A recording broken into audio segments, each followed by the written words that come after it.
யாருக்கிட்டையும் கையேந்து நிற்க கூடாது. ஒரு இடத்துல போய் ஒரு 10 காசு நின்ற கூடாது, ஒரு 10 ரூபா கேட்க கூடாது.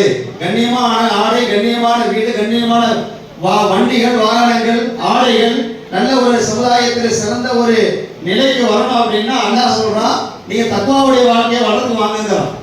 அதைத்தான் முதல்ல யா அய்யுஹல்லதீன ஆமனு தக்குல்லாஹ், ஈமான் கொண்டவர்கள் அல்லாஹ்வை தக்வா செய்யுங்க, அல்லாஹ்வை நீங்கள் அஞ்சி வாழுங்கள். தக்வான்னு நம்ம நினைச்சுக்கிட்டோம் அல்லாஹ் பயப்படணும் போல. ஏதாவது சூஃபியாக்கள் கேட்பாங்க, அல்லாஹ் பயப்படுறது ஒரு பக்கம் இருக்கட்டும்பா, அல்லாஹ் என்ன சிங்கமா கரடியா புலியா? அவன மாதிரி ரஹமத்து காட்டுற உலகத்துல யாருமே கிடையாது. 99 ரஹமத்து அல்லாஹ் தன்கிட்ட வச்சிருக்கிறான், என்கிட்ட இருக்குங்கிறான்.